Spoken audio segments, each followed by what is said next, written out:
The abacus that spoke of love. Rampo Edogawa. T, an accounting clerk at the XX Shipbuilding Corporation, arrived unusually early at the office that day. As he entered the accounting department's room, he hung his worn hat on the wall hook and looked around restlessly, clearly uneasy. It was still well before the official start time of 9 a.m., so the office was completely empty. Rows of cheap desks, covered in a thin layer of dust, stood in silence, bathed in the glaring light of the morning Sunday. Once T confirmed that he was alone, he didn't sit at his own desk.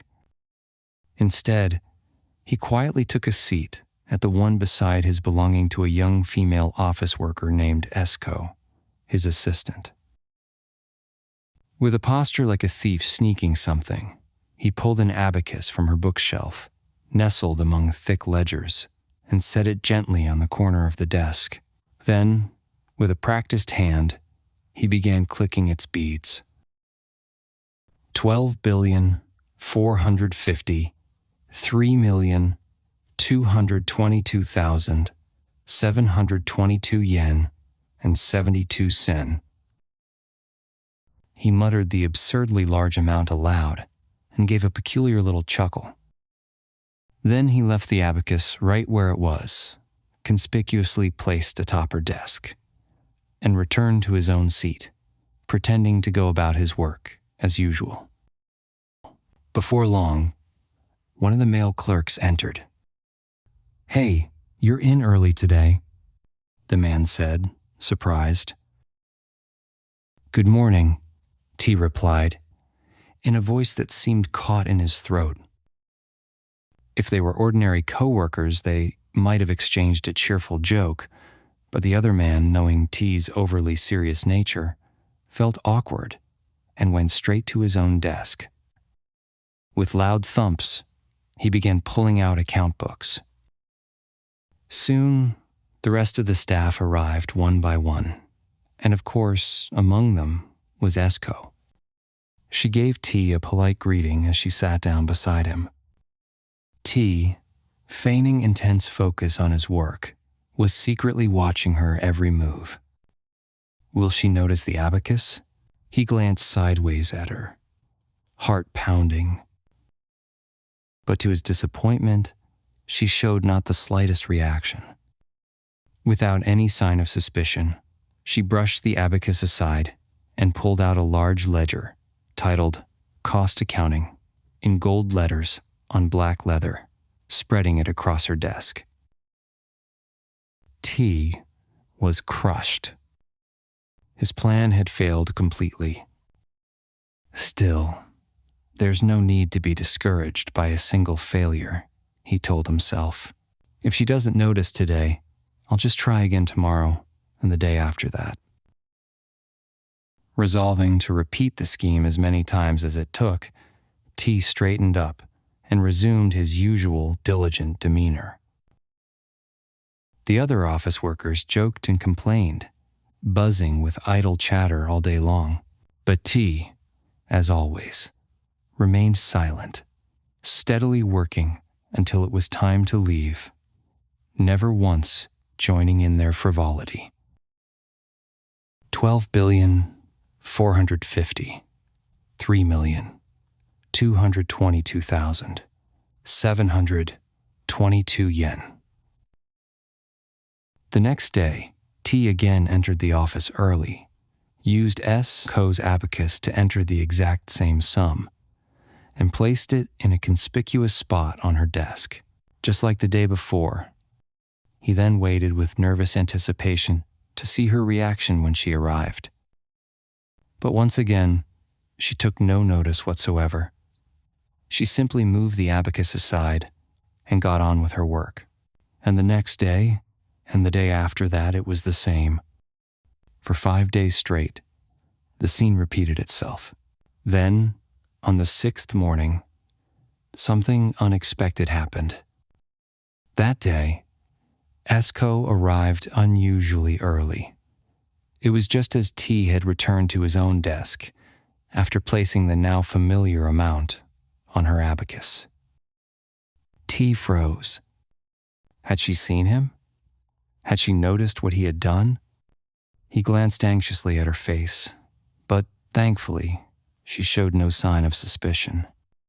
As always, she greeted him with her polite and gentle tone, then sat down at her desk as if nothing were amiss. Only the two of them were in the office. Trying to cover his nervousness, T forced himself to speak. "That new 20 Maru ship is about ready for the boiler installation, isn't it? I suppose the manufacturing costs must be rising by now." For someone as shy as T, this was the most casual line he could muster, even in such a rare moment alone with her. "Yes, once we add in labor, the total has already exceeded 800,000 yen. Esko replied, glancing briefly at T's face with her usual serious tone. "I see. Quite the project this time. Though, I suppose it's impressive how they managed to sell it for twice that." Oh no, what a crude thing to say. As soon as the words left his mouth, T blushed furiously. To others, such a comment might have passed without a thought, but for T, it felt mortifying. And knowing she had seen him blush only deepened his embarrassment. His cheeks flushed even more as he gave a nervous, unnatural cough and turned away. Esko, however, never imagined that this upright, mustachioed superior of hers would be flustered over such a thing. She responded calmly, without any sign of discomfort, as if it were nothing unusual. And then, mid-conversation, her eyes drifted to the abacus on her desk. T tensed. He watched her expression intently. She looked at the enormous, ridiculous number for just a moment, puzzled, then lifted her gaze and continued speaking as if nothing had happened. Once again, T was left disappointed. Still, he persisted. For several more days, he repeated the routine without fail. Each morning, he awaited her arrival with a mix of dread and delight, and after 2 or 3 more days, he began to notice a change. Esko, who always put the abacus away in the bookshelf at the end of each day, seemed increasingly puzzled to find it neatly placed in the center of her desk again every morning. She seemed to have realized that something was strange. One time, T even heard her softly reading the enormous figure aloud. 12,400,000,000, and so on. Then, finally it happened. 2 full weeks after he began, T's plan succeeded. That morning, Esko stared at the abacus, longer than usual. Tilting her head slightly, she seemed to fall deep into thought. T's heart pounded as he watched her with intense focus, determined not to miss even the slightest change in her expression. Several breathless minutes passed. Then, suddenly, as if struck by a realization, Esko turned and looked directly at him. Their eyes met. In that instant, T was certain. She knew. For as soon as she saw the look in his eyes, she turned away abruptly, her face flushed a deep crimson. Of course, one could interpret it another way. Perhaps she had merely been embarrassed to realize a man was looking at her. But in that heated moment, T had no room for such doubts. His own face now burning red, he gazed in dazed wonder at the delicate curve of her beautiful, blushing earlobe. At this point, we must pause to explain T's strange behavior. By now, the reader has likely guessed, T was an extraordinarily shy man, and when it came to women, his shyness became all the more extreme. Though he had only recently graduated school, he was already nearing 30, and yet, astonishingly, he had never once fallen in love. In fact, he had barely even spoken to a young woman in his life. It wasn't because he lacked opportunities. Rather, it was his almost unimaginable timidity that had doomed him. Part of it was his insecurity about his appearance. What if he confessed his feelings and was rejected? That fear haunted him. Though timid, he had an unusually strong sense of pride. The thought of being turned down, of facing the embarrassment and awkwardness that would follow, terrified him more than anything. In his mind, he could already hear the cruel words spoken in a woman's voice. Ugh, that guy? Not a chance. Such imagined insults echoed endlessly in his ears. But even someone like T could only suppress his feelings for so long. Esko had captured his heart completely. And yet, of course, he didn't have the courage to tell her so openly.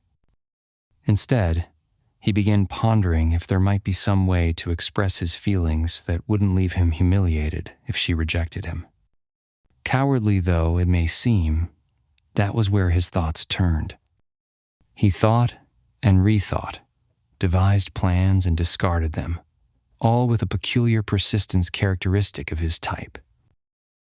Even while sitting next to Esko at the office, talking with her about mundane work matters, his mind was constantly occupied by one thing alone. Whether adding up figures or clicking his abacus beads, his heart never strayed from the problem: how to convey his love without exposing himself to rejection. And then one day, while working at his abacus, it came to him. It might be hard to decipher, but this might just work. A slight grin formed on his lips. At his company, workers were paid twice a month. Each pay period, the accounting department received thousands of time cards from the factory and used them to calculate wages. The wages were placed into individual envelopes, then distributed to the foreman of each section. It was such a massive undertaking that even staff outside the payroll team often pitched in to help sorting, tallying, double-checking.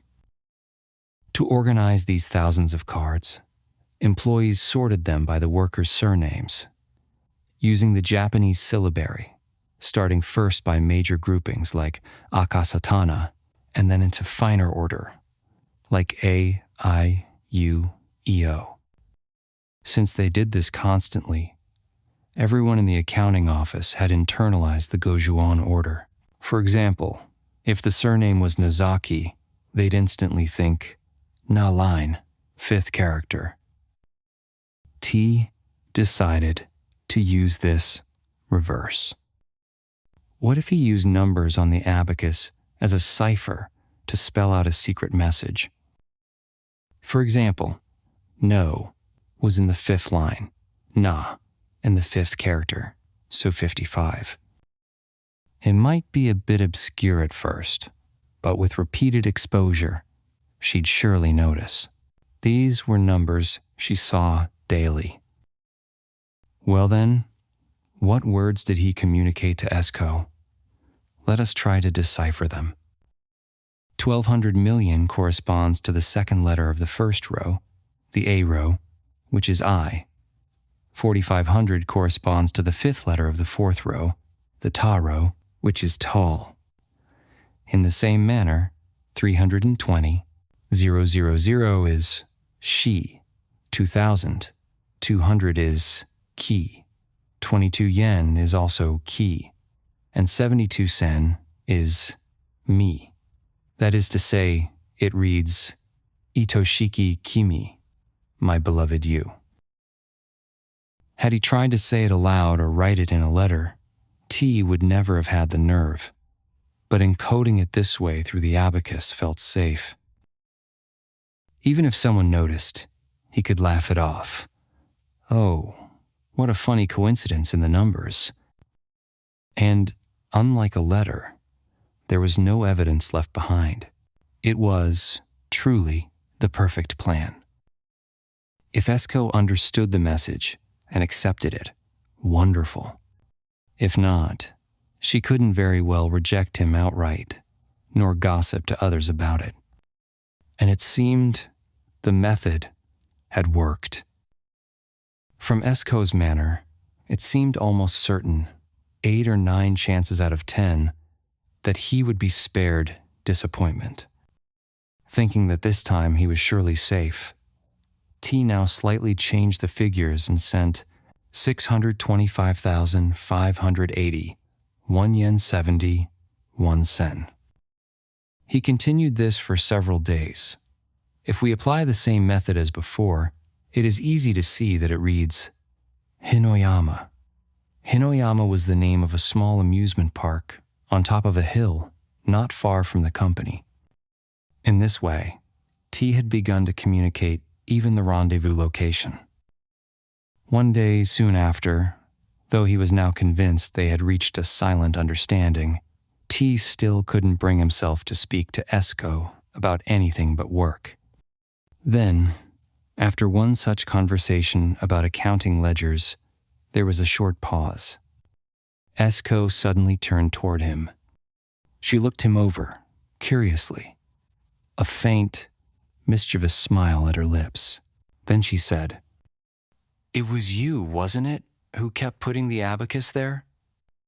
Esko said, "I've been wondering about that for quite a while now." T was jolted, utterly startled. But he realized, if he denied it now, all his painstaking efforts would be for nothing. So, summoning every ounce of courage he possessed, he replied, "Yes, it was me." But alas, his voice trembled terribly. "Oh, I thought so." And just like that, she casually shifted the topic to something else. Still, those few words of hers lingered in T's mind for a long, long time. What did she mean? Was it an affirmation? Or was she just innocently pretending to be unaware? A woman's heart, how could I possibly understand it? T let out a deep sigh. But I'll see it through to the end. Even if she's figured it all out, surely she's just too shy to say anything. And he didn't think that was just wishful thinking.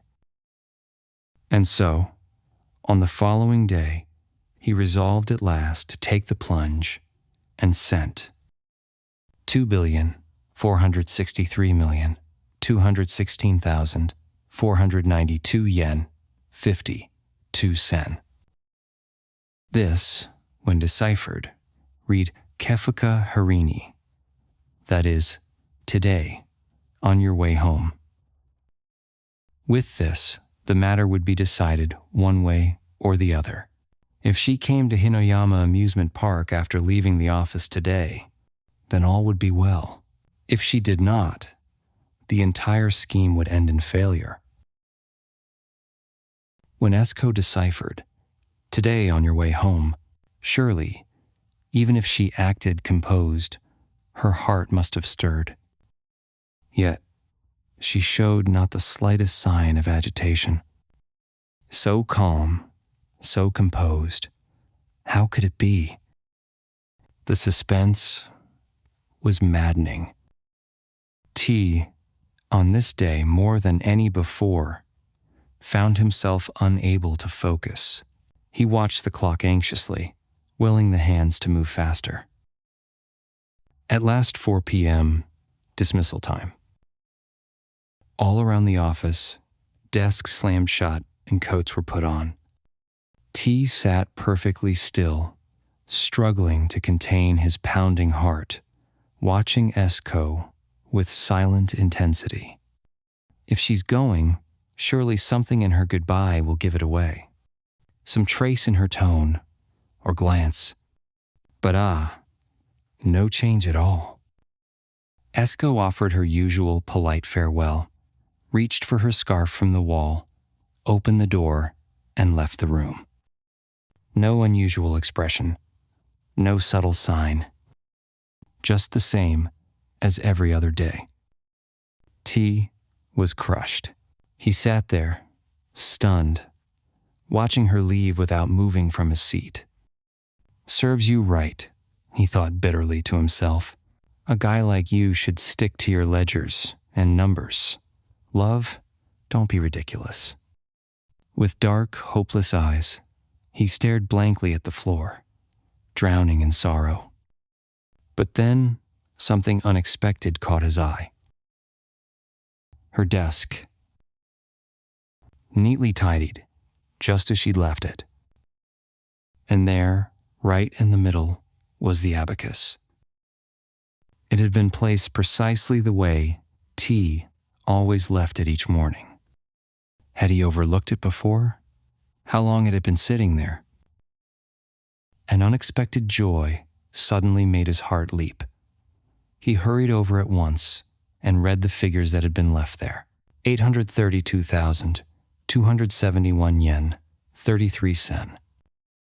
A hot rush spread swiftly through his head. His heartbeat quickened at once, thundering in his ears like a tolling bell. For on that abacus, written in the same cipher as his own, were the words, "I will come." What else could it be, if not S? Ko's reply to him. It was her reply, left quietly on her desk. Ko had answered him. Without another moment of hesitation, T grabbed his coat and hat, forgetting entirely to tidy his own desk, and bolted from the office. As he ran breathlessly toward Hinoyama Park, he pictured her standing there, waiting patiently for him. The park wasn't much, just a clearing atop a small hill, with a few simple tea houses, known more for its view than anything else. When he arrived, the shops had already closed. The wide clearing was empty and quiet. The burnt orange light of the setting sun stretched long shadows from the trees across the ground, not a soul in sight. Well then, she must have gone home to change into a kimono or something, T murmured to himself. Of course. Now that I think about it, she couldn't very well come here wearing that old dark red hakama she always wears to the office. Reassured by the abacus's message, T settled onto one of the benches, left outside a shuttered tea house, lit a cigarette, and let himself savor for the very first time in his life the sweetness of waiting for someone. But Ko didn't come. The sky gradually darkened. The cawing of crows and the distant whistles of trains from the nearby station echoed through the open hilltop like lonely refrains, striking a quiet sadness in the heart of the man sitting all alone. Night fell. The few electric lamps scattered across the clearing flickered on with a cold glow. Even T, normally so patient, could not help but feel anxiety creeping in. Maybe something came up at home and she couldn't get out. That was his only remaining hope. Or what if I was mistaken all along? What if that number wasn't a message at all? Restless, he began pacing back and forth, unable to settle. His mind felt hollow, emptied of everything, while his head burned hot with feverish thoughts. Her voice, her gestures, the way she smiled, they paraded one after another through his imagination. Surely, she's at home right now, worrying about me too. At such moments, his heart pounded violently, like in a fever. But then again, waves of helpless frustration would surge up within him. And standing there under the cold night sky, waiting for someone who never came, he began to feel ashamed, furious, even at his own foolishness. 2 hours passed. He could wait no longer. Heavy-hearted, T finally began the descent down the hill. But then halfway down, he suddenly froze in his tracks. A dreadful thought struck him like lightning. Number. That couldn't possibly be true, could it? He shook his head, trying to laugh it off as a ridiculous idea. But once a seed of doubt had taken root, he couldn't ignore it. He had to know. Immediately, he turned around and rushed back to the office. There, he persuaded the janitor to unlock the accounting room. He marched straight to Esco's desk, pulled out the cost ledger from the bookshelf, and opened to the page for the XX Maru ship's production record.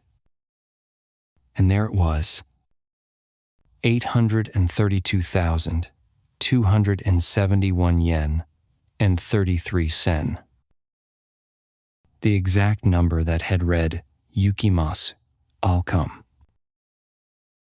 It was no message, just a figure, a pure, soulless total. Esco must have calculated it that day and simply forgotten to put away the abacus. Nothing more. It had never been a secret reply, never been a token of affection, just numbers. Stunned beyond words, T stared vacantly at the cruel digits, his face twisted strangely, drained of all emotion. In the empty void of his mind, a vivid image floated up. Esco, cheerful and carefree, laughing loudly at home with her family, blissfully unaware of the days and days of desperate longing he had endured alone.